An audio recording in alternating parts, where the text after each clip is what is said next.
ఆదరమొప్ప మ్రొక్కిడుదు అగ్నిసుత హృదయానురాగ సంపాదికి దోషభేదికి ప్రసన్న వినోదికి విఘ్నవల్లికాచ్ఛేదికి మంజువాదికి అశేష జగజ్జన నందవేదికి మోదక ఖాదికిన్ సమద మూషక సాదికి సుప్రసాదికి ఆదరమొప్ప మృక్కిడుదు చోణితలంబునన్ నుదురు సోగగ మృక్కి నుదింతు సైకత శ్రోణికి చెంచరీక జయ సుందరవేణికి రక్షితామర శ్రేణికి తోయజాత భవచిత్త వశీకరణైకవాణికి వాణికి నక్షదామ శుకవారిజ పుస్తక రమ్యపాణికి క్షోణితలంబునన్నుదురు సోకగ మృక్కిను తింతు ప్రాంశుపయోదనీలతనుభాసితుం ఉజ్వల దండధారు పింగాంసు సటాక్షటాభరణు ఆగమ పుణ్య పదార్థతత్వ నిస్సంశయకారు కృష్ణ మృగ చర్మాంబర కృత్యు భారతీ వంశ వివర్ధను త్రిదశ వందితు సాధ్యవతేయుగొల్చెదన్ సౌడై ఎవడు ముక్తకర్మ జయుడై సన్యాసియై వంటి ఓవన్ ఓహో కుమారయంచున్ వ్యాసుండు శ్రీరంగ వృక్షములు తన్మయతన్ ప్రతిధ్వనులు సక్కం చేసే మున్నట్టి భూతమయున్ మృక్కెదన్ బాదరాయణి తపోధన్యాగ్రణి ధీమణి శ్రీకైవల్యపదంబు చేరుటకునై చిందించదన్ లోకరక్షైకారంభకం భక్తపాలన కళా సంరంభకం దానవోద్రేక స్తంభకు కేళిలోల విలసదృగ్జాల సంభూత నానాకంజాత భవాండ కుంభకం మహానందాంగనాడింభకం శ్రీకైవల్య పదంబు చేరుటకునై చింతించదన్ అసాధ్య సాధక స్వామిన్ అసాధ్యం తవ కిం వదా రామదూత కృపా సింధో మత్కార్యం సాధయ ప్రభో మత్కార్యం సాధయ ప్రభో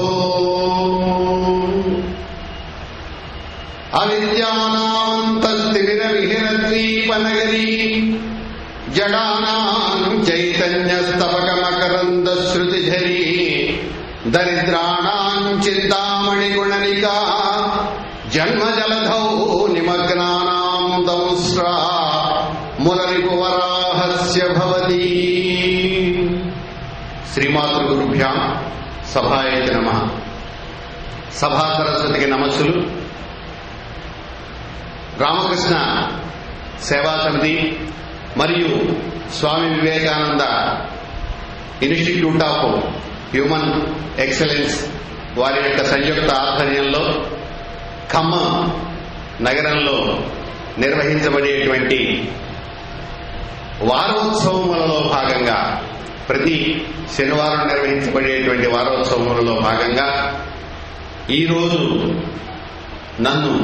నాకు తెలిసినటువంటి 4 మాటలు మాట్లాడడానికి అవకాశం కల్పించినటువంటి ప్రధానమైనటువంటి పరాశరం ప్రసాద్ గారికి, సోమశేఖర్ గారికి, ఈ రామకృష్ణ సేవా సమితి మరియు Vivekananda Institute of Human excellence కార్యనిర్వాహక వర్గం అందరికీ కూడా, ఎందరో మహానుభావులందరికీ కూడా ప్రధానమైనటువంటి మున్ముందుగా కృతజ్ఞతావందనాలు తెలియజేసుకుంటున్నాను.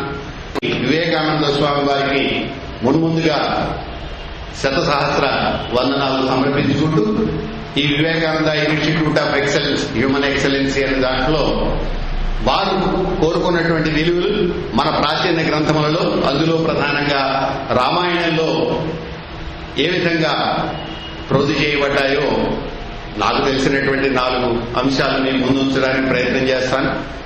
వేదవేద్య పదే పూసి జాతే దశరథాత్మనే వేద ప్రాచేత సాదాసి సాక్షాత్ రామాయణాత్మన.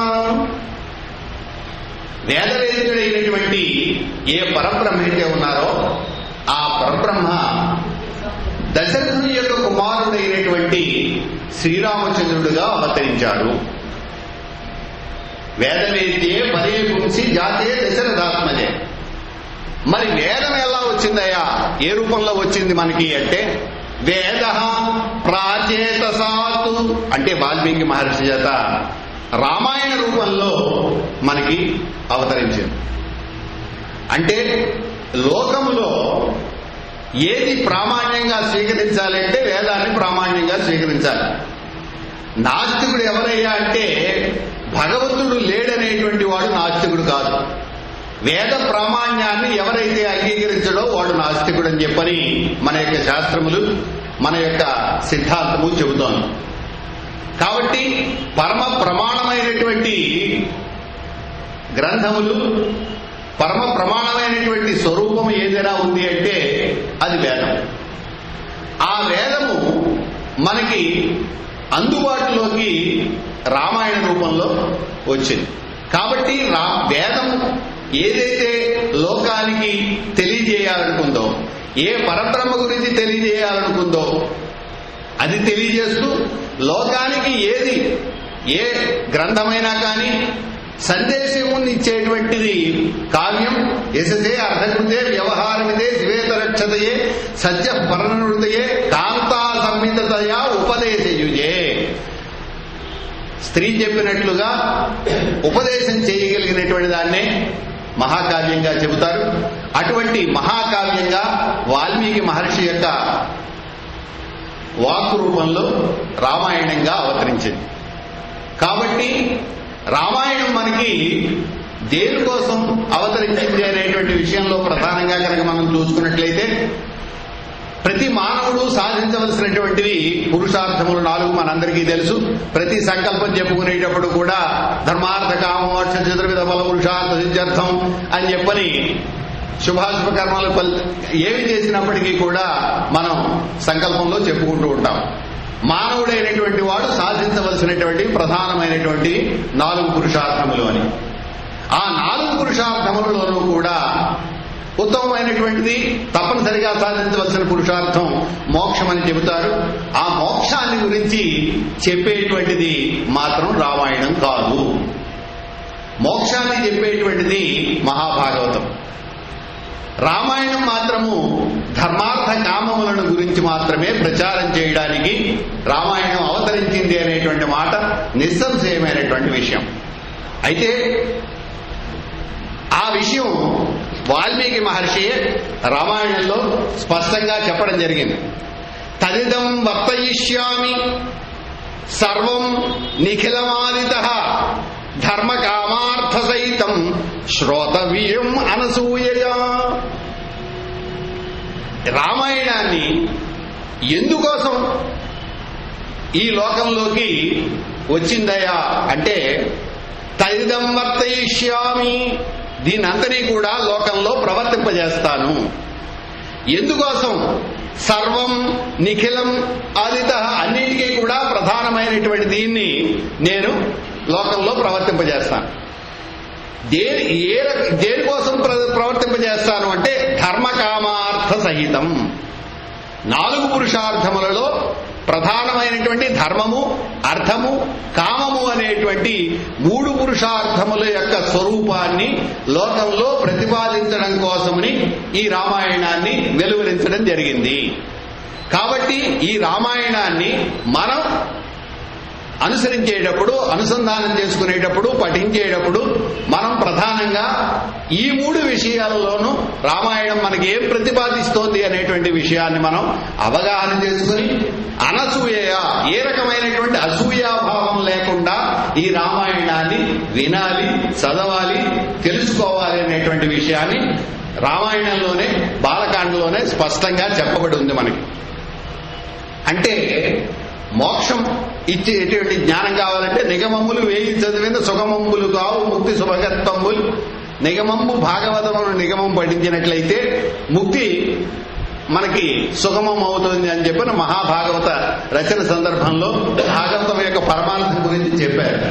కాబట్టి మోక్షం కావాలనుకున్నప్పుడు, మోక్షం గురించి ఆలోచించాలనుకున్నప్పుడు తప్పనిసరిగా భక్తి గ్రంథమైనటువంటి భాగవతాన్ని పఠించాలి. సామాజికమైనటువంటి పరిస్థితుల్లో మనకి ఏ రకమైనటువంటి అనుమానం తీరాలన్నా మానవుడుగా పుట్టినటువంటి ప్రతి జీవి కూడా, మానవుడిగా పుట్టినటువంటి వాడు తన యొక్క ఏ రకంలో ఎలా ప్రవర్తించాలి, ఏం చెయ్యాలి, ఏది న్యాయము, ఏది ధర్మము అనేటువంటి విషయం స్పష్టంగా మనకి అవగాహన కావాలి అంటే భారతం కానీ భాగవతం కానీ చదివితే అంత స్పష్టంగా రానటువంటి అంశం మనకి రామాయణం దగ్గరికి వచ్చేటప్పటికి మాత్రం తప్పనిసరిగా మనకి అన్నింటికీ, మన ప్రశ్నలకి అన్నింటికీ కూడా సమాధానం, మనం ప్రవర్తించవలసినటువంటి విధానం స్పష్టంగా మనకి కనిపిస్తుంది అనేటువంటి విషయం వాల్మీకి మహర్షియే మనకి ఇందులో తెలియజేయడం జరిగింది. ప్రధాన పురుషార్థములైనటువంటి 4 ధర్మార్థ కామములు అనేటువంటి 3 సామాజికమైనటువంటి స్పృహతోటి ఉన్నటువంటివి. మోక్షం అనేటువంటిది పారలౌకికమైనటువంటి దానితో సంబంధించినటువంటిది. కాబట్టి అందుకోసమే ధర్మో రక్షత రక్షిత అని చెప్పిన, క్షణశ కణశే వర్ధం విద్యావర్ధం సాధయేత్ అని చెప్పిన, సరి ఏ రకమైనటువంటి కామ ప్రవృత్తిగా ఉండాలి, ఏ రకమైనటువంటి అర్థ సంపాదన ఉండాలి, ధర్మం యొక్క స్వరూపం ఏమిటి, ఇవి అన్నింటినీ కూడా స్పష్టంగా మనకి తెలియజేసేటువంటి గ్రంథం, ఏకైనటువంటి గ్రంథం, సనాతనమైనటువంటిది, వేదం తుల్యమైనటువంటి గ్రంథం ఏదైనా ఉందంటే అది రామాయణం. కాబట్టి రామాయణంలో సమాజం యొక్క శ్రేయస్సు కోసం, సమాజం యొక్క నిర్మాణం కోసమే, సత్సమాజాన్ని నిర్మించడం కోసమే రామాయణం అనేటువంటిది నిర్మించబడింది, ప్రతిపాదించబడింది, వెలువరించబడింది అనేటువంటి విషయం నిస్సంశయం.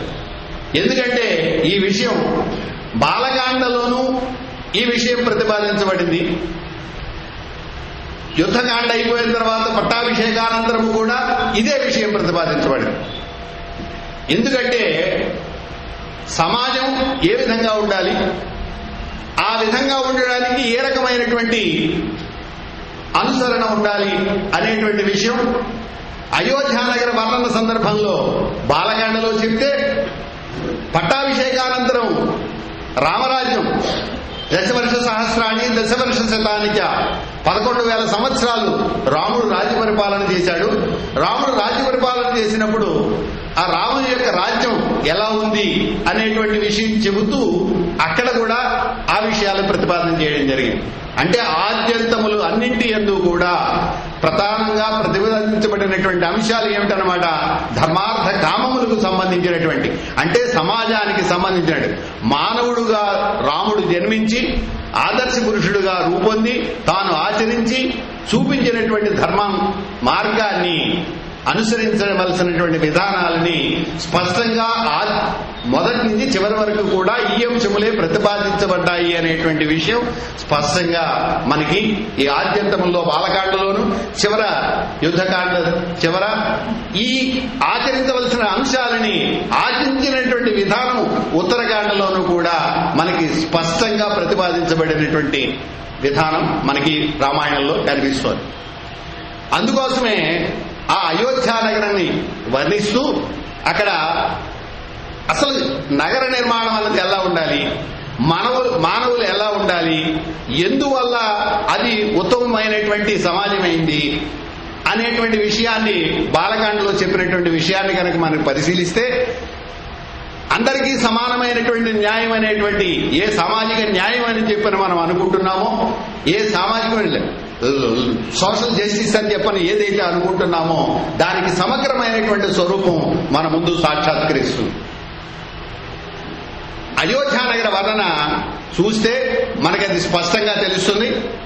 అక్కడ ఎలా ఉందట అయోధ్య అయోధ్య నగరమే కాదు అందులో చెప్పడం జరిగింది. అన్ని నగరములు కూడా అలాగే ఉన్నాయని చెప్పారు. కానీ ప్రధానమైనటువంటి నగరం కథ మొదలు పెట్టాలి కాబట్టి రాజధాని నగరం అయోధ్య కాబట్టి అయోధ్య నగర వర్ణన రూపంలో అన్ని నగరముల యొక్క వర్ణన చేయవలసిన అవసరం లేకపోయినా అన్ని నగరములు ఇలాగే ఉన్నాయనేటువంటి విషయం చెప్పడం స్పష్టంగా జరిగింది. కవాట తోరణవతీం సువిభక్తాంతరాపణాం సర్వయంత్రాయుధవతీ ఉపేతాం సర్వకి శిల్పిభి.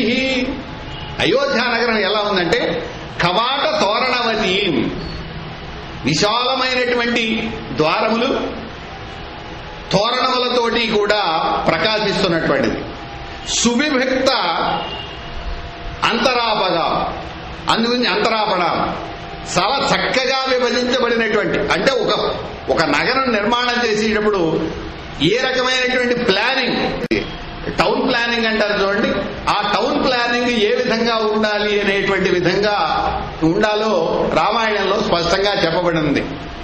సువిభక్తం, చక్కగా విభజింపబడినటువంటి వీధులు, ఆ వీధుల మధ్యలో ఎక్కడెక్కడ అంగడులు ఉండాలో ఆ అంగడులు ఉండవలసిన విధానం, ఆ వీధుల్లోనూ అంగడుల్లోనూ కూడా ఏం ఉంచబడ్డాయిట, సర్వ యంత్రాయుధవతి, అందుగురించి సమస్తమైనటువంటి యంత్రములు అక్కడ ఉంచబడ్డాయి, ఆయుధములు కూడా అక్కడ ఉంచబడ్డాయి. ఎందుకని? సమాజాన్ని రక్షించడానికి. హఠాత్తుగా ఇప్పుడు చూడండి, ఏదైనా సినిమా హాల్స్లోనూ వాటిలోనూ అన్నింటిలోనూ కూడా ఫైర్ వచ్చినట్లయితే ఆ ఫైర్ ని అవాయిడ్ చేయడానికి కావలసినటువంటి సిలిండర్స్ అవి కూడా ముందే పెట్టేట్టే పెడతారు. ఎందుకని? దాని యొక్క అవసరం నిత్యం రాదు, ఏమో ఎప్పుడైనా వచ్చినట్లయితే దాన్ని అవసరించి ఆ అపాయం నుంచి వెంటనే తప్పించుకోవడం కోసం. అందుగురించి సమస్తమైనటువంటి ఆయుధములు యంత్రములు కూడా ఆ మహాపథములలో, ఆ 4 రోడ్ల కూడల్లోనూ విభజించబడినటువంటి నగరంలో ఎక్కడికక్కడ కూడా ఏర్పాటు చేయబడ్డాయి. అంటే సమస్తమైనటువంటి జనులకి సమగ్రమైనటువంటి రక్షణ కావాలంటే, చక్కనైనటువంటి ఆరోగ్యకరమైనటువంటి వాతావరణం కావాలంటే నగర నిర్మాణం ఎలా చేయాలి, ఎలా ఉండాలనేటువంటి విషయం ఇంత స్పష్టంగా మనకి చెప్పబడింది. అంతేకాకుండా సర్వశిల్పిభి, అనేక రకములైనటువంటి అందరి యొక్క శిల్పులు చేసినటువంటి శిల్ప చాతుర్యంతో కూడినటువంటి, అంటే ఆర్కిటెక్ట్, మనం ఈ రోజున ఏదైతే ఆర్కిటెక్ట్ అనుకుంటున్నామో చూడండి, ఎలివేషన్ బాగుండాలి, అది ఇలా ఉండాలి, ఇది ఎలా ఉండాలని చెప్పని మనం ఒక ఇల్లు కట్టుకుంటున్నా, ఏదైనా దేవాలయం కట్టినా లేకపోతే ఇంకోటి కట్టినా కానీ ఎలా ఉండాలో మనం చెబుతాం. ఆ రకం ఎన్ని రకములైనటువంటి శిల్ప నిర్మాణం అయితే ఉందో, ఈ ఆర్కిటెక్ట్ అయితే ఉందో, అన్ని రకములైనటువంటి ఆర్కిటెక్ట్ నిర్మాణములతో కూడినటువంటి అయోధ్య నగరం నిర్మించబడింది. అలా నిర్మించబడమే కాకుండా అక్కడ ఏమున్నాయంటే సమాజానికి ఆనందాన్ని ఉత్సాహాన్ని ఇచ్చేటువంటి కళలు ప్రతి నగరంలోనూ ప్రతి చోట కూడా పోషింపబడాలి. ఎక్కడైతే కళలకు ఆదరణ లభిస్తుందో, సాహిత్యానికి సంగీతానికి మొదలైనటువంటి లలిత కళలకి, మొత్తం చతుష్షష్టి కళలకి కూడా ప్రధానంగా లలిత కళలకి ఎక్కడైతే ఆదరణ లభిస్తుందో ఆ సమాజం చాలా స్వర్ణమయమైనటువంటి సమాజంగా మనం చెప్పుకుంటూ ఉంటాం.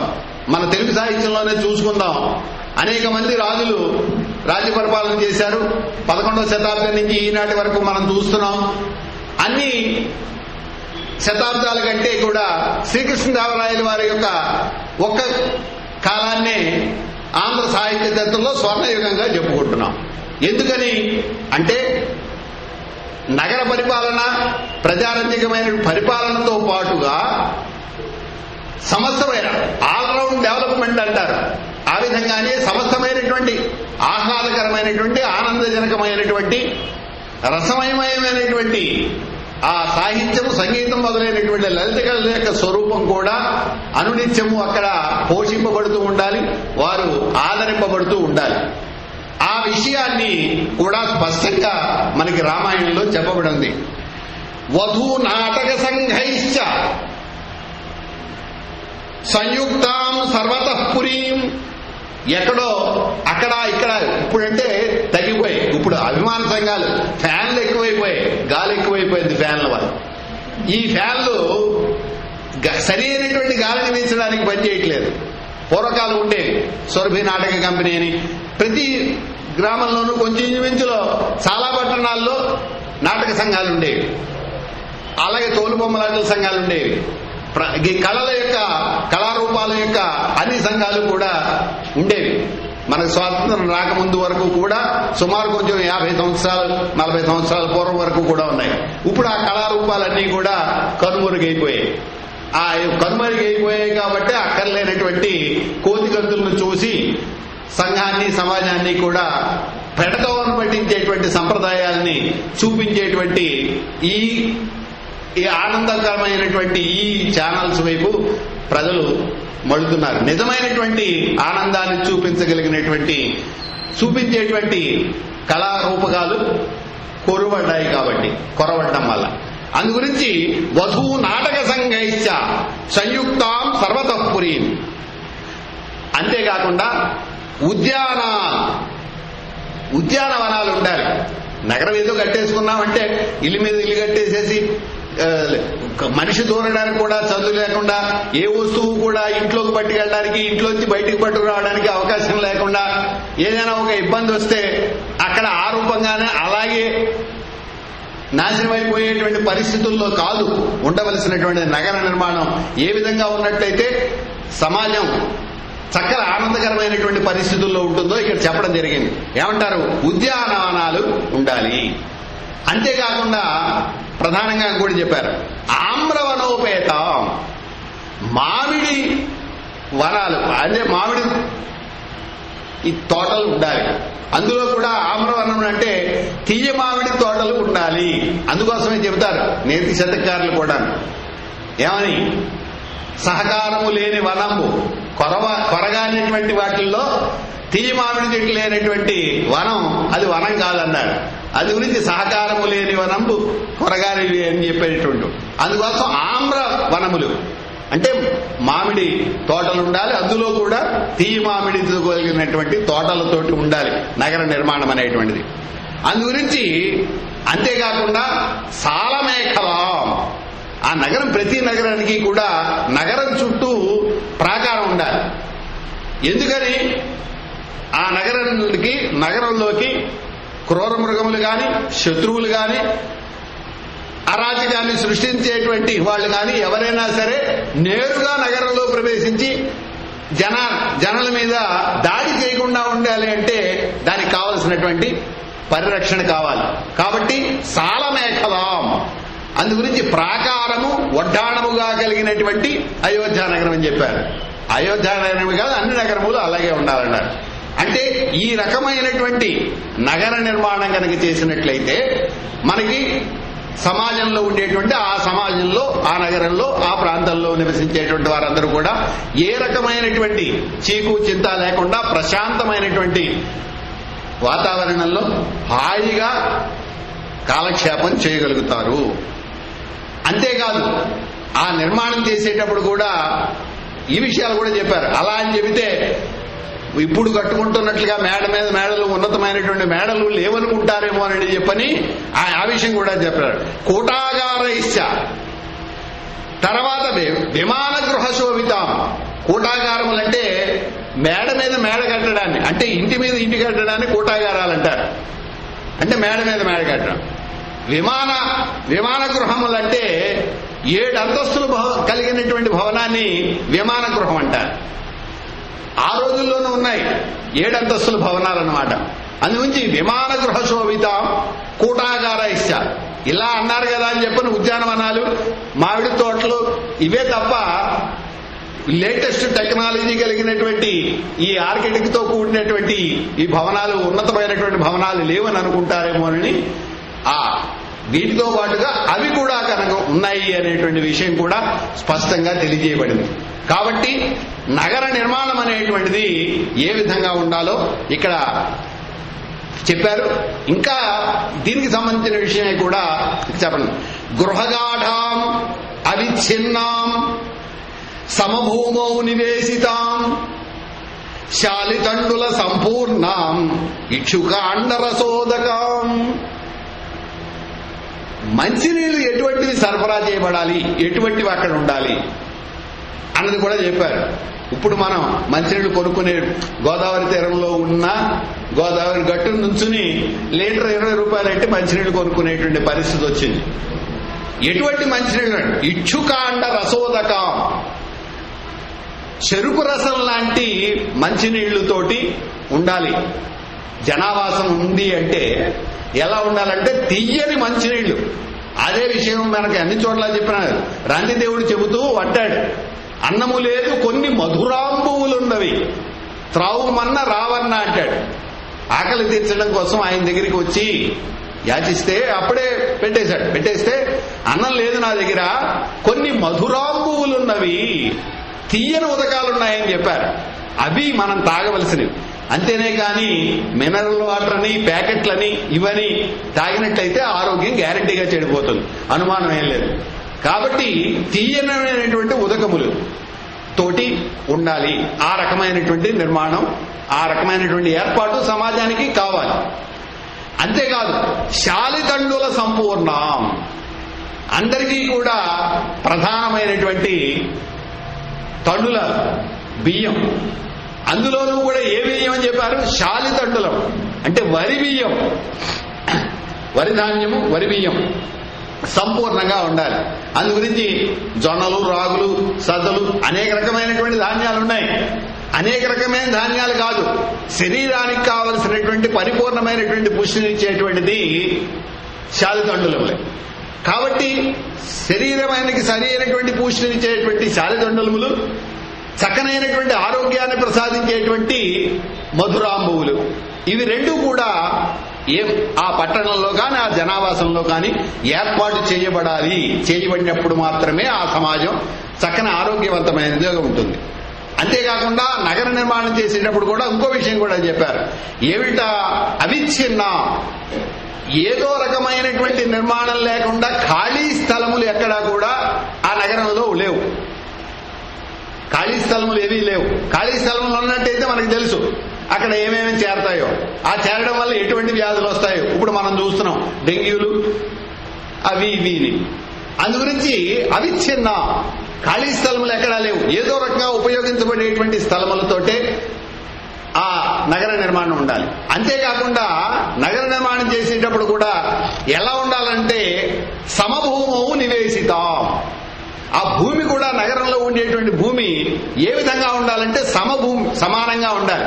అంతేగాని ఇలా ఎత్తుకెళ్ళడం, ఇలా దిగిపోవడం అంటే ఎత్తు పొలాలతోటి పర్వత, ఇప్పుడు మనం అన్ని కూడా అవే కదండి, పర్వత అన్ని కూడా ఇప్పుడు భాగ్యనగరం అనుకున్నా, ఇంకోసారి అనుకున్నా అన్ని కూడా జూబ్లీ హిల్స్, ఆ హిల్స్, ఈ హిల్స్ను, బంజారా హిల్స్, అన్ని హిల్సే. అందు గురించి ఆ హిల్స్ మీదకి విశాఖపట్నం చూసుకున్నా, ఏ మహానగరం చూసుకోండి ఇవాళ అని ఎత్తు పొలాలతోటి ఒక అనీవెన్గానే ఉంటుంది కాక సమానంగా ఉండేటువంటి నిర్మాణం అనేటువంటిది ఎక్కడా లేదు. అలా ఉన్నట్లయితే ఏమవుతుంది? ఎత్తు పొలాలు లేకుండా కనుక సమానమైన ఉన్నట్లయితే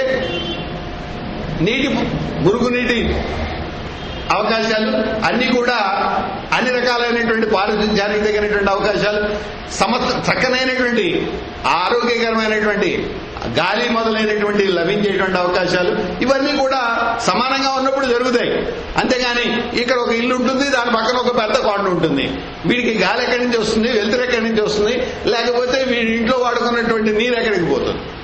అందుగురించి ఏ విధంగా ఉండాలి సమాజం, సకల శ్రేయోభివృద్ధిగా ఉండాలి అంటే ఏ రకంగా ఉండాలి అంటే విషయం స్పష్టంగా మనకి రామాయణం తెలియజేస్తుంది ఎంతో స్పష్టంగా. అందుగురించి గృహజాడాం అలా అని చెప్పని అక్కడో ఇల్లు, అక్కడో ఇల్లు, అక్కడో ఇల్లు లేదు. గృహములన్నీ కూడా దట్టంగానే ఉన్నాయి, వరుసగా గృహములన్నీ ఉన్నాయి. అందులోనూ అవిచ్ఛిన్నం, ఏ ఒక్కటి కూడా ఖాళీ ప్రదేశం వదిలిపెట్టబడి లేదు. అన్ని సమతలమైనటువంటి ప్రాంతంలో నిర్మించబడ్డాయి. అందరికీ కూడా చక్కనైనటువంటి బియ్యం లభ్యంలో ఉన్నాయి. అంతేకాకుండా చెరుకు రసం వంటి తీయనటువంటి అంబువులు, నీరు కూడా లభించబడుతోంది. అంతేకాకుండా అలా ఉన్నాయి కాబట్టి అక్కడ ఉండేటువంటి వాళ్ళు ఎలా ఉన్నారో చెబుతున్నారు. సమాజం సమసమాజం, న్యాయం అనే సామాజిక న్యాయం అనేటువంటిది ఎందువల్ల సంభవిస్తుంది, ఎలా సంభవిస్తుంది అంటే చెబుతున్నారు. నా అల్ప సన్నిచయ కసినాసీత్ తస్మిన్ పురోత్తమే తక్కువ సంపాదించేవాడు ఎవడు ఆ పట్టణంలో లేడండి. అలా అని చెప్పని ఎక్కువ సంపాదించేవాడు లేడు. వాడికి ఎంత కావాలో అంత సంపాదించేవాడు ఉన్నాడు. అందరూ కూడా నా అల్ప సన్నిచయ అంటే తక్కువ సంపాదించేటువంటి వాడు ఒక్కడు కూడా ఆ నగరంలో లేడు. ఇది సామాజిక న్యాయం, సమన్యాయం అంటే.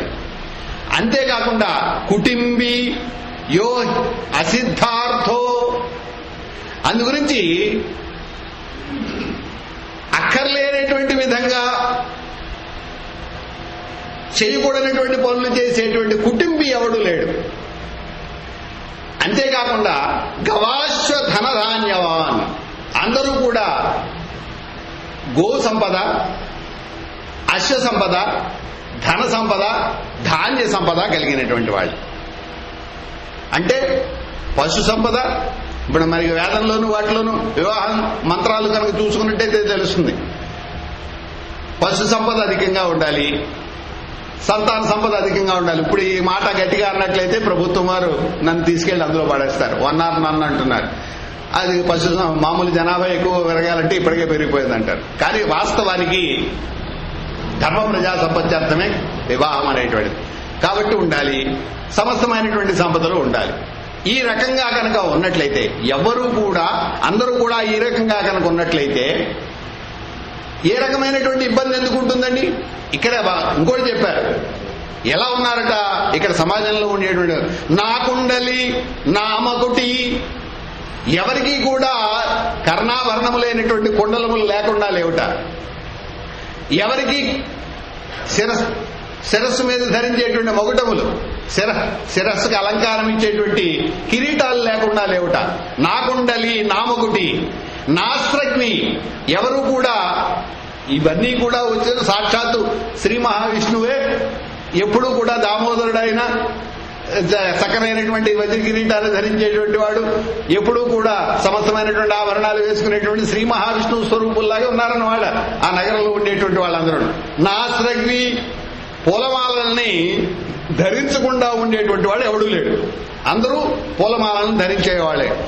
నా అల్పభోగవాన్, అల్పమైనటువంటి భోగములు కలిగిన వాడు కూడా ఎవడూ లేడు. నా మృష్టో నాను లిప్తాంగి, సంతృప్తిగా భోజనం చేసిన వాళ్లే కానీ అయ్యో నాకు ఈవేళ ఒక ముద్ద అన్నం తక్కువైంది అని చెప్పని బాధపడేటువంటి వాడు ఎవడూ లేడు. నాను లిప్తాంగి, ఎవడు కూడా ఈవేళ అనులిప్త అంటే శరీరానికి అభ్యంగన స్నానం చేసి సుగంధ ద్రవ్యాలని శరీరం నిండా పులుముకోవడాన్ని, పాముకోవడాన్ని అనులిప్తం అంటారు. అందుగురించి సుగంధ ద్రవ్యములతోటి అలంకరించబడినటువంటి శరీరం లేనటువంటి వాడు ఒక్కడు కూడా లేడు. అందుగురించి నా మృష్టో నానులిప్తాంగి నా సుగంధశ్చ విద్యతే, అందుగురించి లేని సుగంధం అంటూ అక్కడ లేదు. అన్ని సుగంధ పరిమళ ద్రవ్యాలు కూడా అక్కడ సంతృప్తిగా ఉన్నాయి. నా మృష్ట భోజి, నా దాత, అంతేకాదు దానం చేయనటువంటి వాడు ఎవడు అక్కడ లేడు. అంతేకాదు నా ప్యనంగత అందుగురించి శరీరానికి, బాహువులకి, కంఠాలకి ఆభరణాలు ధరించినటువంటి వాళ్ళు ఎవరు లేరట. అందరికీ సమస్తమైనటువంటి ఆభరణాలు ఉన్నాయి.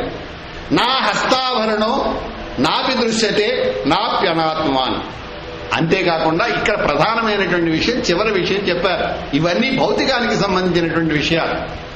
వాళ్ళందరూ కూడా నాప్యనాత్మాన్ అంటే అందరూ కూడా జితేంద్రియుడు కానివాడు ఎవడూ లేడు.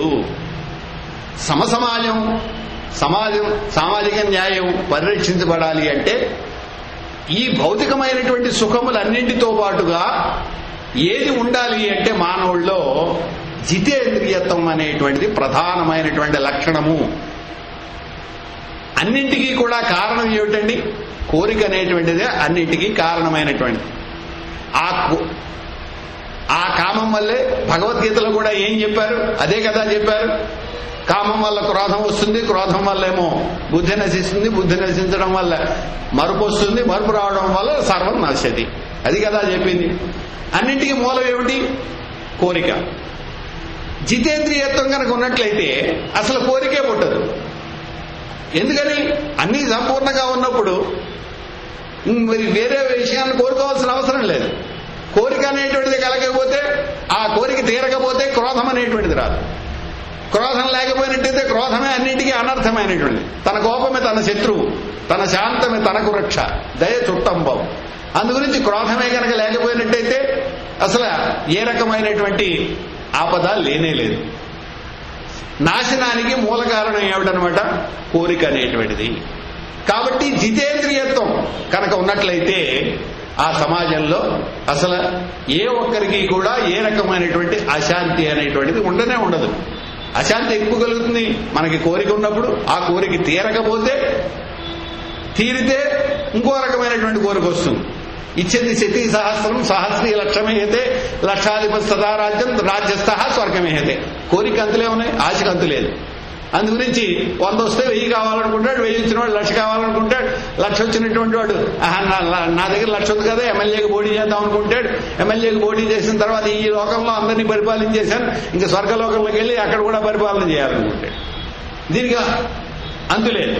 కాబట్టి అసలు కోరిక అనేటువంటిదే, ఆశ అనేటువంటిదే కలగకూడదు. అదే అన్నింటికీ కూడా మూల కారణమైనటువంటి. కాబట్టి ఈ భౌతికమైనటువంటి సుఖములన్నీ కూడా మనకి సమాజంలో ఏర్పాటు చేసుకుంటే జితేంద్రియత్వం అనేటువంటి లక్షణం ప్రతి వ్యక్తి కూడా అనుసరిస్తే తప్పనిసరిగా ఆ సమాజంలో ఇంకా అసలు హెచ్చుతగ్గులు కానీ ఇంకోటి కానీ ఉండేటువంటి ప్రసక్తే లేదు. అందుకోసమే నదీనః క్షిప్త చిత్తో, ఎందుకు దీనుడనేటువంటి వాడు ఎవడూ లేడు. దైన్యం ఎప్పుడు వస్తుంది? ఒకడికి ఎక్కువ ఒకడికి తక్కువ వచ్చినప్పుడు దైన్యం వస్తుంది. క్షిప్త చిత్త అంటే మానసికమైనటువంటి వ్యధ, బాధ. అయ్యో మనసులో నాకు ఇది తీరలేదు, ఇది కలగలేదు, నాకు ఇంతే ఉంది, వాడికి అంత ఉంది అనేటువంటి ఈ మానసికమైనటువంటి దౌర్బల్యం, ఈ చింత ఎప్పుడు కలుగుతుంది? జితేంద్రుడికి ఇవన్నీ కలగవు కదా.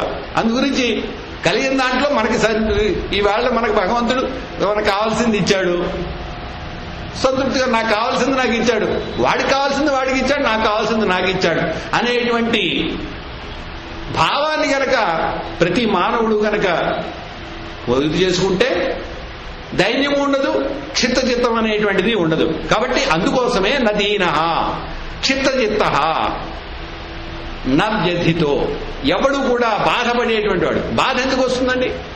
కోరిక కలిగితే ఆ కోరిక తీరకపోతే బాధ వస్తుంది, కోరిక తీరినా బాధ వస్తుంది దాన్ని రక్షించుకోవడానికి. అందుకోసం రాగానే సంబడం కాదు, వచ్చిన తర్వాత దాన్ని రక్షించుకోవడానికి కూడా బాధపడాలి, తప్పదు. అందుగురించి నాదిగా అటువంటి వాళ్ళు ఎవరూ లేరు.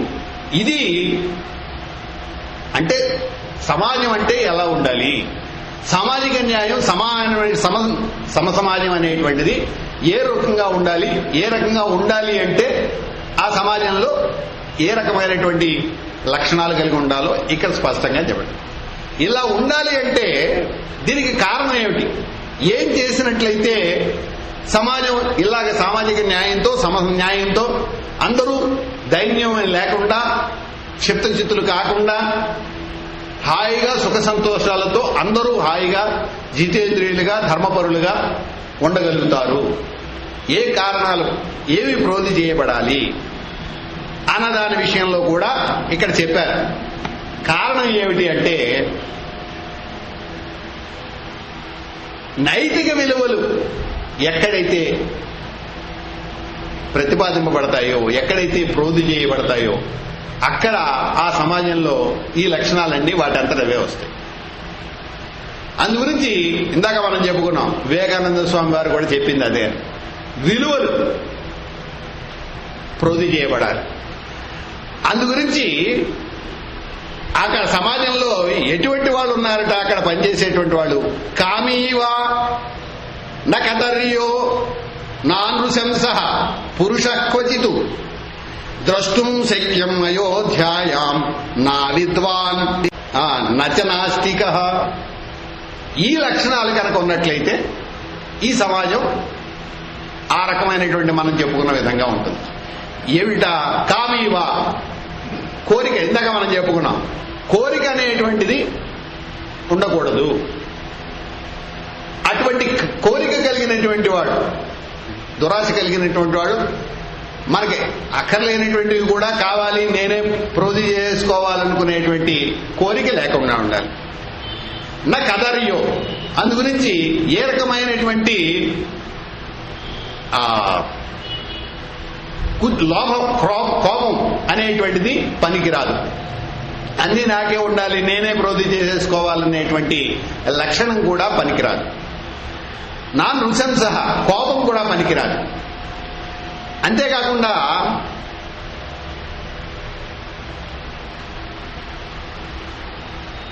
ఎవరు ఏంటంటే నా విద్వాన్ నచ నాస్తిక, చదువుకోనటువంటి వాడు ఎవడు లేడు, నాస్తికుడైనటువంటి వాడు ఎవడు లేడు. అందుగురించి సమాజంలో అందరూ సుఖశాంతులతో నుండి ఏ రకమైనటువంటి బాధలు లేకుండా అందరూ సంతోషంగా ఉండాలి అంటే ప్రధానంగా ప్రోధి చేయవలసినటువంటివి రెండు. మొట్టమొదటిది విద్య. అందరూ విద్యావంతులై ఉండాలి, అందరూ కూడా ఆస్తికులై ఉండాలి. అంటే ఇందాక మనం చెప్పుకున్నాం, ఆస్తికులై ఉండడం అంటే భగవంతుని యందు భక్తి ఉండడం కాదు. వేదములు యందు, శాస్త్రములు యందు యజ్ఞాచరతి శ్రేష్ఠ తత్తదేవేతరో జనాః స యత్ ప్రమాణం గురితే లోకస్తదనువర్తతే. అందుగురించి ఉత్తములైనటువంటి మానవులు, పెద్దలైనటువంటి వారు, గురువులైనటువంటి వారు ఏదైతే అనుసరిస్తున్నారో, ఏదైతే చేస్తున్నారో, ఏదైతే ప్రమాణీకరించబడిందో ఆ ప్రమాణీకరించబడినటువంటి విధంగా నడుచుకునే వేద ప్రామాణ్యాన్ని, గురు ప్రామాణ్యాన్ని అంగీకరిస్తూ నడుచుకోవడం అనేటువంటిదే ఆస్తికత్వం అంటే. అంతేనే కానీ దేవుడు ఉన్నాడని చెప్పని భావనతోటి దేవాలయంలోకి వెళ్లి పూజలు చేసి కొబ్బరికాయలు కొట్టి బయటకు వచ్చిన తర్వాత హత్యలు ఇవి చేయడం కాదు, చేయకూడని పనులు చేయడం కాదు. ఉత్తములైనటువంటి వారు, సమాజంలో ఉత్తములైనటువంటి వారు, గురువులు, వేదములు, శాస్త్రములు ఏమి చెబుతున్నాయో దాని ప్రకారంగా నడుచుకునేటువంటి వాడు ఆస్తికుడు. తద్భిన్నంగా నడుచుకునేటువంటి వాడు భగవంతుని మీద భక్తి ఉంటే ఉండొచ్చు, కానీ భయం వల్ల అయి ఉండొచ్చు, భక్తి వల్ల అయి ఉండొచ్చు. ఏదైనా భగవంతుడు లేడు అనేటువంటిది ఆస్తికత్వానికి, నాస్తికత్వానికి ప్రమాణం కాదు. అందుగురించి అందరూ విద్యావంతులై ఉండాలి, అందరూ కూడా ఆస్తికులై ఉండాలి. అంటే వేద శాస్త్రాది ప్రామాణ్యాన్ని అంగీకరించి గురు పెద్దలు చెప్పినటువంటి మార్గంలో ప్రయాణం చేసేవాడు. అంతేనే కానీ ఇలాగే ఎందుకు చేయాలి అని ఎదురు ప్రశ్న వేసేటువంటి వాడు ఉండకూడదు. పెద్దలు చెప్పారు కాబట్టి చేయడమే. ఎందుకు చెప్పారు అంటే చెప్పిన దానికి అర్థం ఉంటుంది. గురువు గాని పెద్దలు గాని అందుకోసమే కదా శంకర భగవత్పాదులు వారు ఆ శిష్యుడినే ఎందుకుగా ఆదరించారు. ఆయన నీటి మీద నడిచి వెళ్ళిపోమంటే వెళ్ళిపోయాడు. అంతే. మిగిలిన శిష్యులు ఏం చేశారు? అయ్యి బాబోయ్ వెళ్ళగలవా, ఇందులో పడిపోతామో, గురువు గారు దీని మీద వెళ్ళమంటారేంటి అని చెప్పని వీళ్ళందరూ అన్నారు. సంశయాత్మ వినస్థితి. వాళ్ళు సంశయంతో గురువు మాటని, గురుగారు నువ్వు నడవగలిగిన సామర్థ్యం ఉంది కాబట్టి గురువుగారు నడవమన్నాడు. నీ నడవగలిగిన సామర్థ్యం లేదనుకో, గురువు మాట ఎందు నీకు విశ్వాసం లేకపోతే నువ్వు నడవలేవు. గురువు మాట ఎందు విశ్వాసం ఉండి నేను నడవగలిగిన సామర్థ్యం నాకు ఉంది కాబట్టి గురువుగారు చెప్పాడు కాబట్టి నేను వెళ్తాను అనే ధోరణితోటి వెళ్ళాడు. ఆయన పద్మపాదుడయ్యాడు, ఆయన ప్రత్యేకమైనటువంటి శిష్యుడయ్యాడు. మిగిలినటువంటి వాళ్ళు సంశయంతో ఉన్నారు, వాళ్ళు నశించారు. అందుగురించి గురువులు, పెద్దలు, శాస్త్రములు చెప్పినటువంటి మార్గంలో ప్రతి ప్రశ్న వేయకుండా నడుచుకోవడం అనేటువంటిది సమాజంలో చేయవలసినటువంటి పని. కాబట్టి అందరికి విద్యకి, వైద్యానికి ప్రధానమైనటువంటి భూమిక నిర్వహించబడాలి.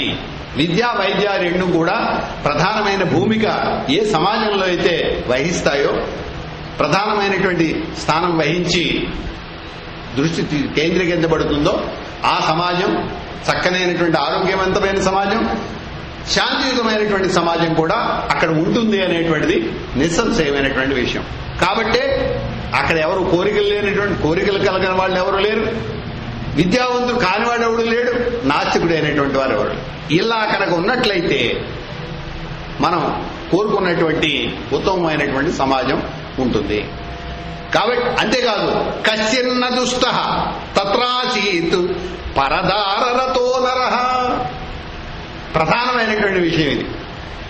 అందుగురించి దుర్మార్గుడైనటువంటి వాడు ఏ ఒక్కడూ లేడు. ఎందుకని? వాళ్ళు విద్యావంతులు, పెద్దలు, శాస్త్రాన్ని అనుసరించేటువంటి వాళ్ళు అయినప్పుడు దుర్మార్గం అనేటువంటిది ఎందుకు వస్తుంది? రాదు. కాబట్టి దుర్మార్గులైనటువంటి వారు లేరు. తత్ర ఎవరు పరదారరతులైనటువంటి వారు ఏ ఒక్కడు లేడు.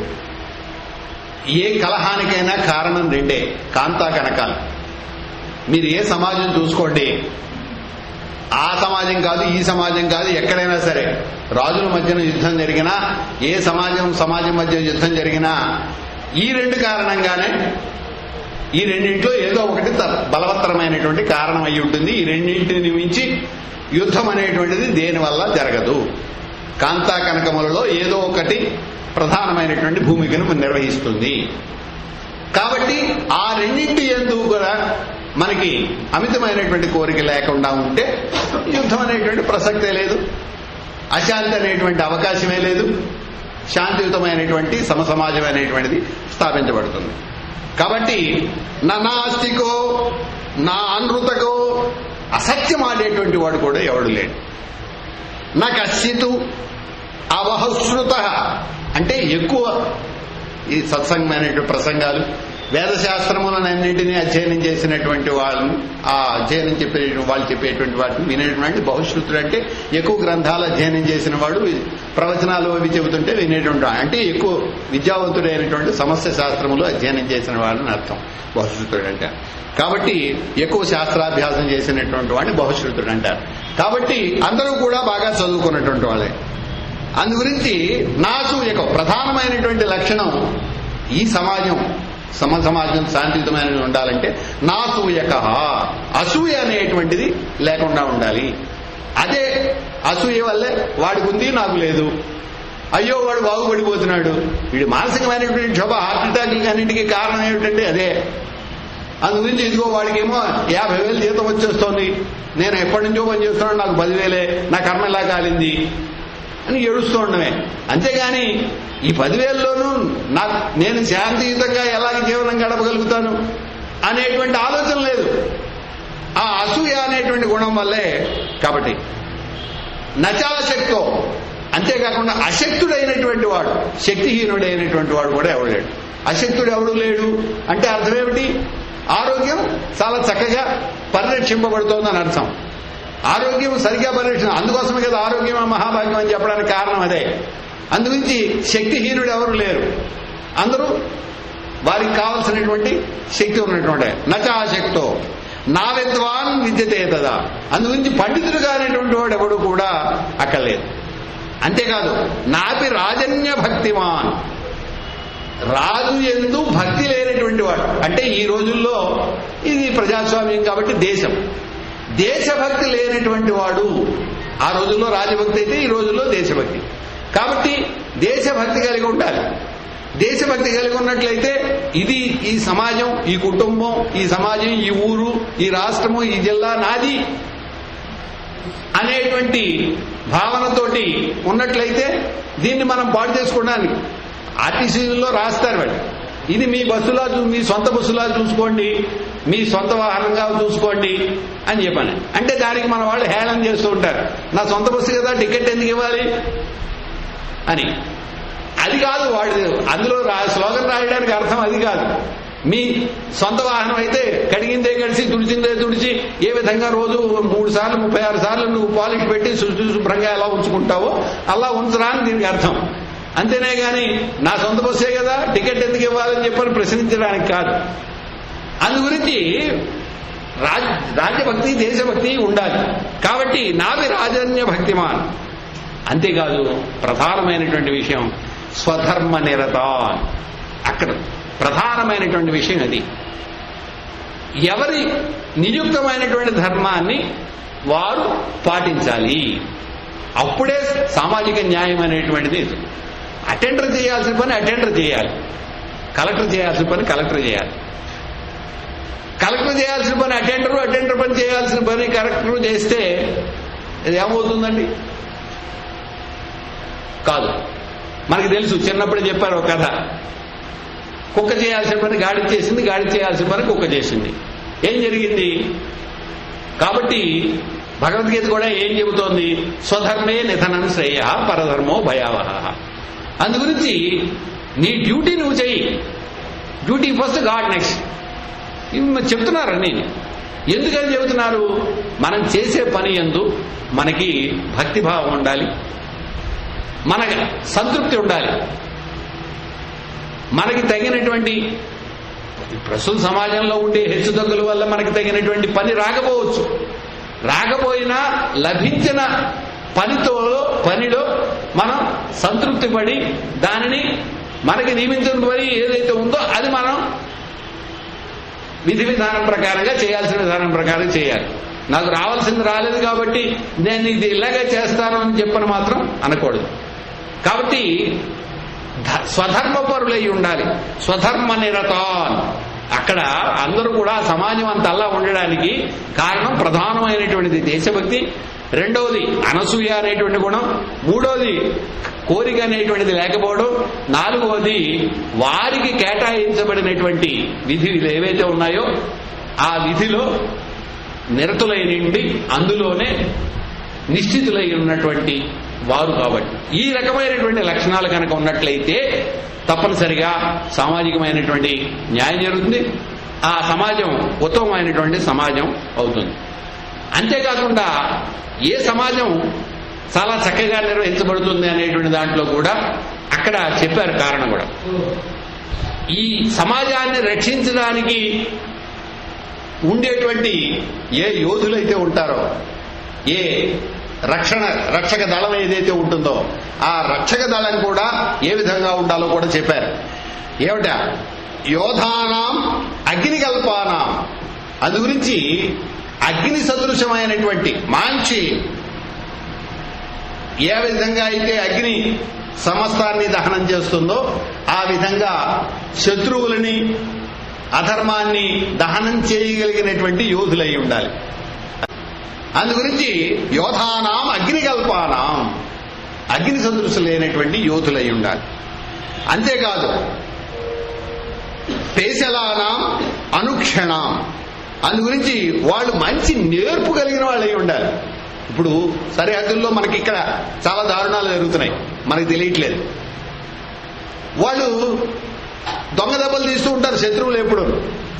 కాబట్టి ఏం చేయాలి? నేర్పు కలిగినటువంటి వాళ్ళు అయి ఉండాలి. వాళ్ళు ఏ రకమైనటువంటి దొంగ దెబ్బలు తీయడానికి సిద్ధంగా ఉన్నారో వీడు ముందుగానే ఆలోచించి ఆ దొంగవాడు వాడి ఈ రకమైనటువంటి, ఇప్పుడు చూడండి చదరంగా వాడుతూ ఉంటే ఎదరవాడు ఏ రకమైన ఎత్తు వేస్తాడో ఆలోచించి దానికి తగినటువంటి 2 స్టెప్పులకు ముందే వీడు ఒక స్టెప్ వేసుకుని అట్టే పెట్టుకుంటాడు ఇక్కడ.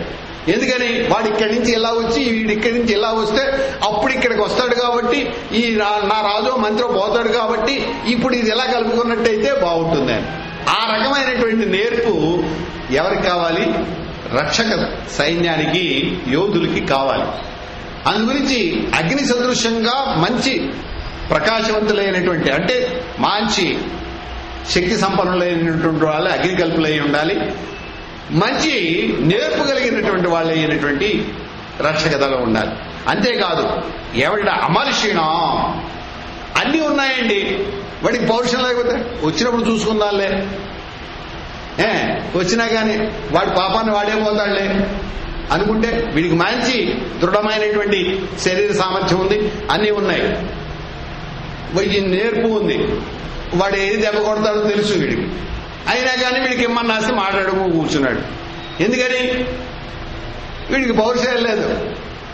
ఏదో చేసుకుంటే చేసుకున్నాడులే, చేసుకుంటే చేసుకున్నాడు, అప్పుడు చూసుకుందాం, లేకపోతే చేస్తే చేశాడు. అది కాబట్టి పౌరుషం అనేటువంటిది ప్రధానమైనటువంటి విషయం, అమర్షణం. అంతేకాకుండా సంపూర్ణాకృత విద్యానాం, సంపూర్ణమైనటువంటి విద్యావంతుడైనటువంటి వాళ్ళు యోధుల్లో, సైన్యంలో రక్షక దళంలో ఉండాలి. అలా ఉన్నట్టయితే ఆ సమాజం చక్కగా రక్షింపబడుతుంది. సమాజానికి చక్కనైనటువంటి శాంతి భద్రతలు చేకూర్చబడతాయి. స్పష్టంగా చెప్పబడింది సంపూర్ణ కృత విద్యానాం. అంతేకాకుండా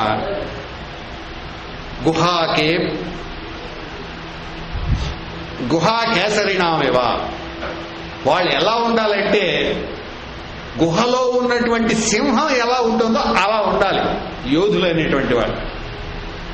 అక్కడ అటువంటి ఇప్పుడు అరణ్యంలోకి వెళ్తాం మనం, ఆ గుహలో సింహం ఉందంటే ఆ పరిసర ప్రాంతాలకు వెళ్తామండి మనం. అక్కడ ఏదో క్రూరమృగం ఉంది అంటే వెళ్తామా? వెళ్ళాం. అది ఎంత పర్యాటక ప్రాంతమైనా కానీ బాబోయ్ వదిలేయాలి. అందు గురించి ఇప్పుడు తిరుమల కూడా కాలినడకని వెళ్లేవాళ్ళు కూడా తగ్గించేశారు. ఎందుకంటే ఆ మధ్యన చిరుతపులి ఇద్దరు ముగ్గురు లాగేసిందని చెప్పని అదేదో చేసిందని రాత్రి 9ంటికి 8ంటికి వెళ్ళడం కూడా మానేస్తున్నారు. ఎందుకని అక్కడ ఉందండి. అలాగా యోధులైనటువంటి వాళ్ళు ఎలా ఉండాలన్నారు? గుహలో ఉన్నటువంటి కేసరి ఎలాగా ఉండాలన్నారు? అంతటి పరాక్రమంతో, అంతటి దర్పంతో, అంతటి చాకచక్యంతో. అందుగురించే అర్జునుడిని వర్ణిస్తూ దక్షిణ గోగ్రహణ సమయంలో ఏం చెప్పారు? సింగం బాగడితో గుహాంతరమునం జడ్పాటుమయ్యుండి మాతంగ స్ఫూర్జిత యోధ దర్శన సముద్రక్రోధమయ్యొప్పు. ఎలా వస్తుంది? అవసరమైతే బయటకు వచ్చి శత్రువులు కనిపించారంటే గుహలో ఉన్నటువంటి సింహం ఏ విధంగా అయితే వస్తుందో అలాగా వచ్చేటువంటి వాళ్ళే ఉండాలి యోధులు. వాళ్ళు వస్తున్నారా? అక్కడ దాటుతున్నారా? దాటిన తర్వాత చూద్దాం. ఈ రకమైనటువంటి లక్షణాలు కనుక ఆ యోధులకి ఉన్నట్టయితే ఆ సమాజం ఎక్కడ రక్షణ ఉంటుంది, ఎక్కడ శాంతి భద్రతలు ఎక్కడ పరిరక్షింపబడతాయి. కాబట్టి సంపూర్ణ కృత విద్యానాం గుహా కేసరినామేవ, గుహలో ఉన్నటువంటి కేసరిలాగా ఇటువంటి ఉత్తమమైనటువంటి యోధులు ఏ సమాజంలో అయితే ఉంటారో అక్కడ సమాజానికి సంపూర్ణమైనటువంటి భద్రత, సంపూర్ణమైనటువంటి శాంతి సౌఖ్యములు కూడా కల్పించబడతాయనేటువంటి విషయం మనకి చెప్పడం. అంతేకాకుండా ఆ రోజుల్లో ఏ ఫోర్స్ ఏదైతే ఉందో గజబలములు, ఆ రోజుల్లో అశ్వబలం. ఆ రోజుల్లో మిలిటరీ ఫోర్స్ ఏంటండి? గజబలం, అశ్వబలం. అవి ఉత్తమమైనటువంటి గజములను, ఉత్తమమైనటువంటి అశ్వములు సింధు దేశం నుంచి అక్కడి నుంచి ఉత్తమమైనటువంటివి ఏవైతే ఉన్నాయో వాటిని అక్కడ ఏర్పాటు చేసుకున్నారు ఆ యుద్ధానికి అవసరం వచ్చాయి. కాబట్టి ఇప్పుడు కూడా మన సమాజంలో ఇప్పుడు ఉన్నటువంటి మనకి త్రివిధ దళాలు ఇప్పుడు మనకు ఉన్నాయి. ఈ త్రివిధ దళాల్లో మనం ఎటువంటి వైమానిక దళాన్ని కానీ, నావికా దళాన్ని కానీ, లేకపోతే కాల్బలాన్ని కానీ, ఎటువంటి వాటిని ఉత్తమమైనటువంటి వాటిని తెలుసుకోవాలి. అంతేగాని బోఫోర్స్ కుంభకోణాల్లో ఇరుకుపోయి తక్కువ రకమైన నాశక రకమైనటువంటి అవి మనం వాటిని పెట్టుకుంటే అక్కడ మనకి రక్షణ ఎక్కడుంది? దీని యొక్క రహస్యాలన్నీ కూడా శత్రువులకి తెలిసిపోతే, మరి వేరే దేశం వాళ్ళకి తెలిసిపోతే, ఎలాగ వీళ్ళని పడగొట్టచ్చో వాళ్ళకి ముందే తెలిసిపోతే మనకి ఇక్కడ రక్షణ ఎక్కడుంది? అందుగురించి ఆ రోజుల్లో ప్రధానమైనటువంటి గజాశ్వ దళములు కాబట్టి ఉత్తమమైనటువంటివి ఎక్కడైతే ఉన్నాయో దేశంలో, ఏ ఏ దేశంలో ఉత్తమమైనటువంటి ఉన్నాయో ఆయా దేశముల నుంచి ఆ ఉత్తమమైనటువంటి వాటిలన్నింటినీ తెచ్చుకుని ఆ సమాజాన్ని రక్షించడం కోసం పెట్టుకున్నారు. అదేవిధంగా ఇప్పుడు ఈ సమాజానికి ఉత్తమమైనటువంటి రక్షక దళాలు ఏవైతే ఉన్నాయో వాటికి సంబంధించినటువంటివన్నీ కన్నా పెట్టుకున్నట్టయితే సామాజికమైనటువంటి శాంతి భద్రతలు పరిరక్షింపబడతాయనేటువంటి విషయం తప్పకుండా. అంతేకాకుండా పరిపాలన చేసేటువంటి వాళ్ళు, ఆధిపత్యం వహించేటువంటి వాళ్ళు కూడా ఎలా ఉండాలో, ఎలా ఉన్నట్టయితే సమన్యాయం జరుగుతుందో, సామాజికమైన న్యాయం జరుగుతుందో కూడా చెప్పారు. ఏమిటా? ప్రాప్తకాలంత తదేదండం, ప్రాప్తకాలంత తేదండం దారయేయు సుతేష్వపి. ఒకవేళ తన కుమారుడికైనా సరే శిక్ష విధించవలసి వస్తే, ప్రాప్తకాలం ఒకవేళ ఎటువంటి పరిస్థితి వస్తే కుమారుడికైనా సరే శిక్ష విధించడానికి సిద్ధపడినటువంటి పరిపాలకుడై ఉండాలి. మంత్రి గాని, రాజు గాని, ఎవరైతే అది. ఇప్పుడు ప్రజాస్వామ్యంలో మంత్రులే వీళ్లే కదా. అందుకోసం సుప్రీంకోర్టు ఇచ్చిన తీర్పును కూడా తిరగరాసేసేటువంటి మా మంత్రివర్గం వాళ్ళకు అనుకూలంగా లేదు కాబట్టి. అటువంటి మంత్రివర్గం కాదు కావలసినటువంటిది. ఏమిటి? ఆ సమయం సందర్భం కనుక వచ్చినట్లయితే తన యొక్క సంతానానికి కూడా శిక్ష విధించడానికి ఏమాత్రము వెనుకాడనటువంటి పరిపాలన ఉండాలి. అలా ఉన్నట్లయితే సామాజికమైనటువంటి న్యాయం, సమన్యాయం అనేటువంటిది జరుగుతుంది. అంతేకాదు, పైగా శిక్ష కూడా ఎప్పుడు అసలు ఇన్ని రకాలైన లక్షణాలు ఉన్నప్పుడు శిక్షలు వేయవలసిన పరిస్థితి రాదు. అలా అని చెప్పని 100% కూడా ఏ సమాజము కావ్యంలో వర్ణించబడినట్టుగా ఇంతలాగా ఏ సమాజము ఉండదు. కనీసం 10%, 20% ఎంత ఉత్తమమైన సమాజం అనుకున్నా అక్కడ కూడా నేరాలుంటాయి. ఆ నేరాలకి శిక్షలు వేయవలసిన పరిస్థితి వస్తుంది. ఆ శిక్షలు వేయవలసిన పరిస్థితిలో కూడా ఏ రకంగా శిక్షలు వేసినట్టయితే ఆ సామాజికమైనటువంటి న్యాయం పరిరక్షింపబడుతుందో కూడా స్పష్టంగా చెప్పడం. సుతీక్ష్ణ దండా, శిక్షలు చాలా తీక్ష్ణమైనటువంటివి అయి ఉండాలి. ఉన్నాయండి ఇప్పుడు? అసలు నేరానికి తగిన శిక్ష ఉందా? ఎట్టెదురుకుండా హత్య చేసేస్తుంటే దానికి 30 సంవత్సరాలు కోర్టుల్లో వాద్యాలు. ఒకవేళ కోర్టులో కూడా తీర్పిస్తే రాష్ట్రపతి గారికి క్షమాభిక్ష కోసం పెట్టుకోవడానికి అవకాశం.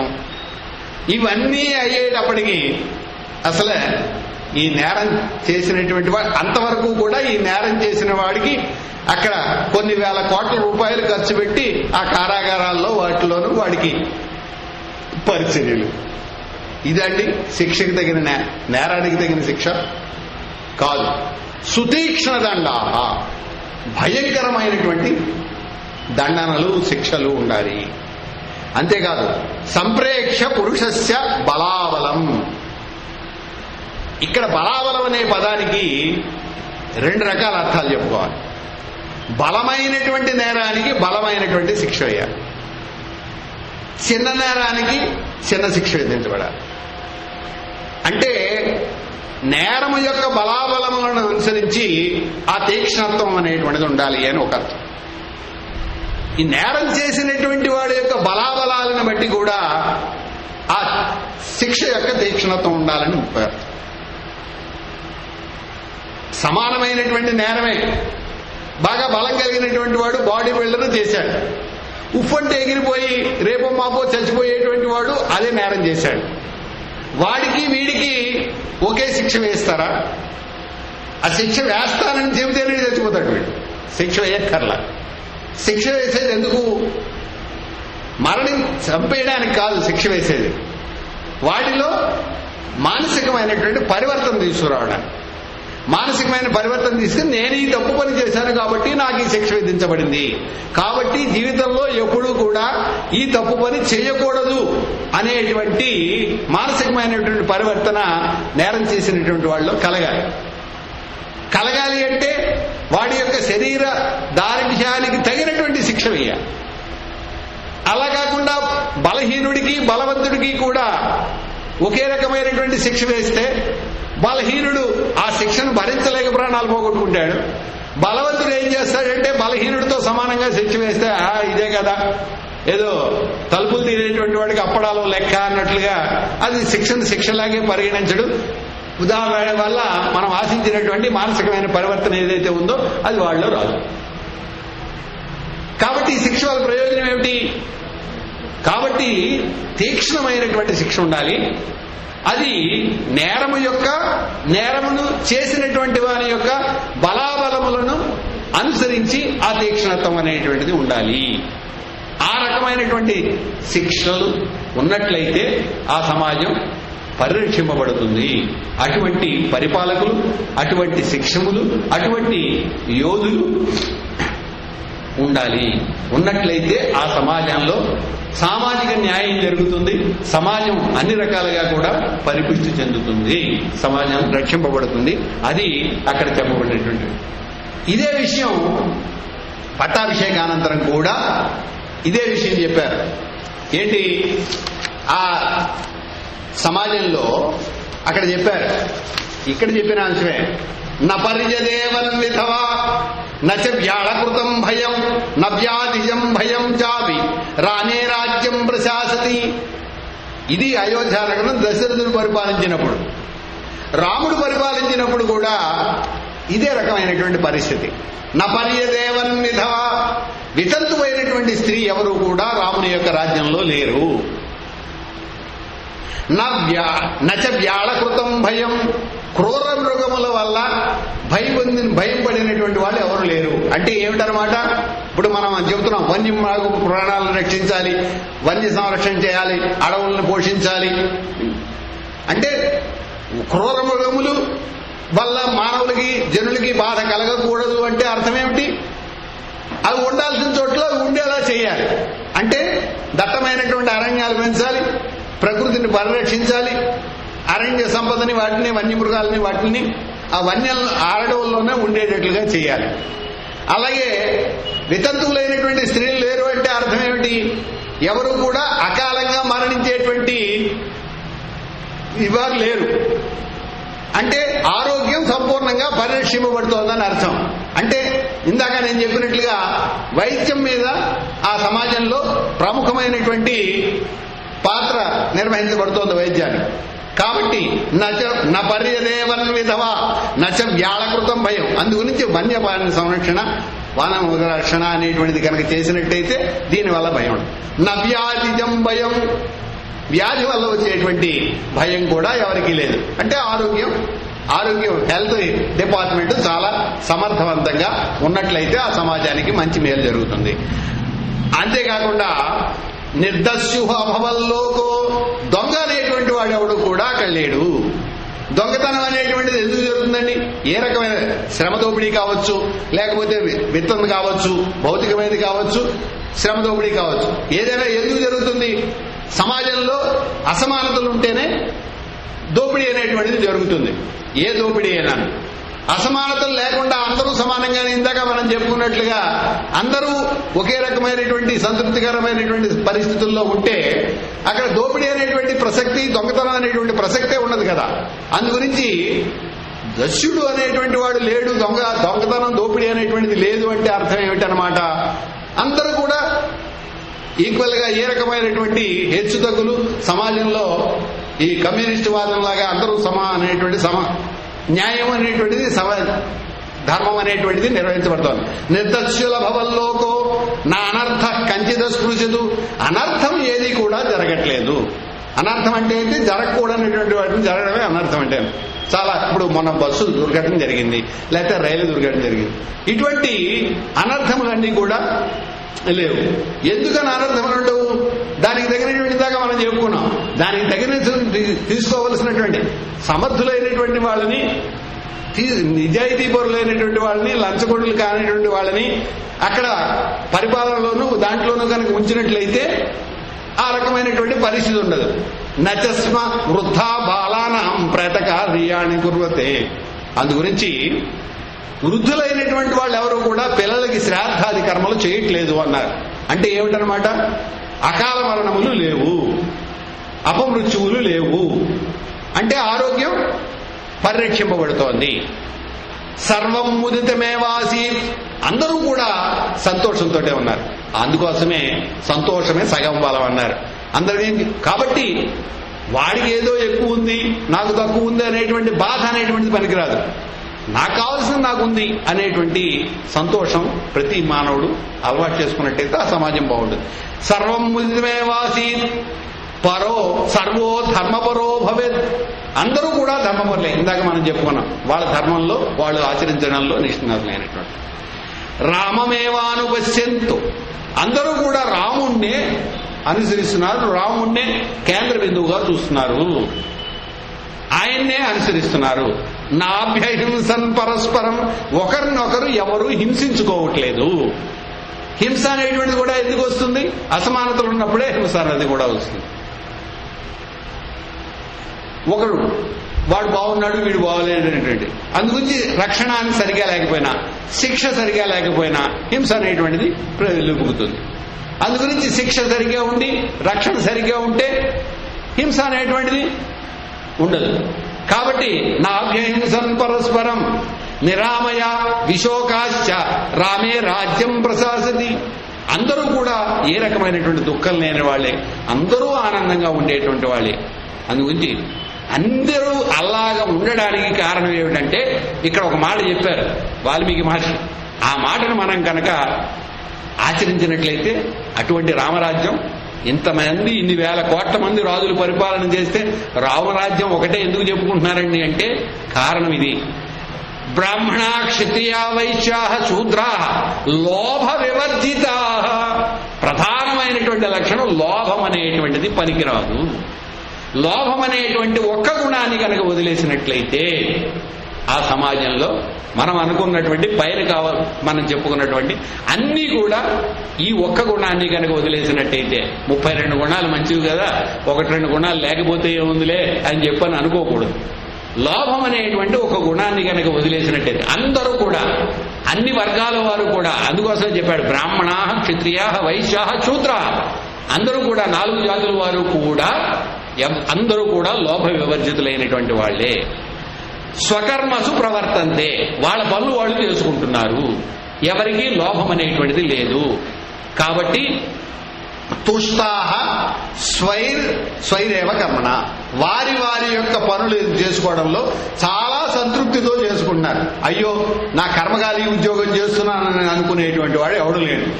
తాను చేసేటువంటి విధి యందు ఆనందాన్ని అనుభవిస్తూ ఆనంద రూపమైనటువంటి విధిగానే దైవ స్వరూపంగానే భావించి ఆ విధులు చేస్తున్నారు తప్ప.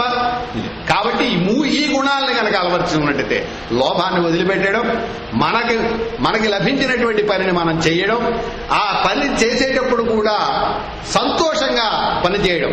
ఏడుస్తూ వ్యవసాయం చేస్తే ఖాళీ మోకులు దొంగలు ఎత్తుకుపోయారని సామెత. అందుకోసమని ఏ పని చేసినా కానీ ఈ పని అవ్వదు, నాకు ఈ ఉద్యోగం రాదు, నేను ఇది చేయలేను, ఇది సాధించలేను అనుకుని ఎవడైనా చేస్తాడండి? చేయకూడదు. కానీ ఉద్యోగం దగ్గరికి వచ్చేటప్పుడు మాత్రం అలాగే చేస్తాను. నాకు కనుక ఈ ఉద్యోగం వచ్చింది, నేను ఎక్కడో ఉండవలసిన వాడిని ఇక్కడ ఉండిపోయాను అని చెప్పని దాని మీద దృష్టి పెట్టి దీని మీద ఒక్క క్షణం కూడా దృష్టి కేంద్రీకరించడం, ఆనందాన్ని వాడు పొందడు, ఎదరవాడిని పొందనివాడు. అందు గురించి తాజెడకొద్దు మనం తాజెందని వాడు ఆనందంగా ఉండడు, ఎదరవాడిని ఉండనివాడు. అటువంటిప్పుడు సమాజం న్యాయం, సామాజిక న్యాయం, సమానమైన ధర్మం ఎక్కడి నుంచి ఉంటుంది? కాబట్టి లోభం వదిలిపెట్టాలి, వాడికి కేటాయింపబడినటువంటి పని వాడు చేయాలి, ఆ పని చేసేటువంటి పని ఆనందంగా చేయాలి. అలా కనుక చేసినట్లయితే కాబట్టి ఆనందజ ధర్మరత, కాబట్టి అందరూ ఆనందంగా ఉండాలి, అందరూ ధర్మరతులై ఉండాలి. అలాగా కనుక ఉన్నట్టయితే అందరూ అసత్యం పలికేటువంటి వాళ్ళు ఎవరు ఉండకూడదు, సత్యాన్ని పలకండి. అందరూ సర్వే లక్షణ సంపన్న, అందరూ సుగుణము లక్షణములు అంటే దుర్లక్షణాలు కాదు, సుగుణాలు మంచి లక్షణాలు కలిగినటువంటి వాళ్ళై ఉండాలి. సర్వే ధర్మపరాయణ, అందరూ కూడా ఆ ధర్మం యందు పరాయణులై ఉండాలి. అలా ఉన్నట్లయితే సామాజిక న్యాయము, సమన్యాయము సమస్తమైనటువంటివి కూడా పరిరక్షింపబడతాయి అనేటువంటి విషయం రామాయణంలో ఆద్యంతములు కూడా మనకి చెప్పబడ్డాయి. అందుకోసమే ధర్మార్థ కామముల కోసం ప్రచరితం చేయడం కోసమే ఈ రామాయణం వెలువరించబడింది, ప్రచారం చేయబడుతుంది, అన్నిటా కూడా వ్యాపించబడుతుందని చెప్పని స్పష్టంగా వాల్మీకి మహర్షి చెప్పారు. కాబట్టి అటువంటి రామాయణం మనకి ఇచ్చినటువంటి ఏ పరమ ప్రమాణమైనటువంటి మార్గం అయితే ఉందో ఆ మార్గంలో మనం అందరం కనుక ప్రయాణం చేసినట్లయితే ఆ స్వామి వివేకానంద యొక్క, రామకృష్ణ పరమహంస యొక్క ఆశయాలు ఏవైతే ఉన్నాయో, వారి ఆలోచనలు ఏవైతే ఉన్నాయో, వారి థాట్స్ ఏవైతే ఉన్నాయో అవన్నీ కూడా కార్యాచరణ రూపంలోకి వచ్చి సమాజం, చక్కనైనటువంటి సమాజం కూడా స్థాపించబడుతుంది అనేటువంటిది నిస్సంశయ విషయం. అందుకోసమే బంగారు రూపం కలిగినటువంటి రామచంద్రుడు అని చెప్పని నేను వర్ణించడానికి కూడా కారణం ఇదే. కాబట్టి అటువంటి ఈ ట్రస్ట్ లో ఇటువంటి అవకాశం నాకు కల్పించినందుకు మరొక మారు అందరికీ కూడా కృతజ్ఞతాభివందనాలు తెలియజేసుకుంటూ, నాకు తెలిసినటువంటి 4 మాటలు చెప్పగలిగినందుకు, చెప్పడానికి అవకాశం ఇచ్చినందుకు మరొక మారు కృతజ్ఞతలు తెలియజేసుకుంటూ స్వస్తి.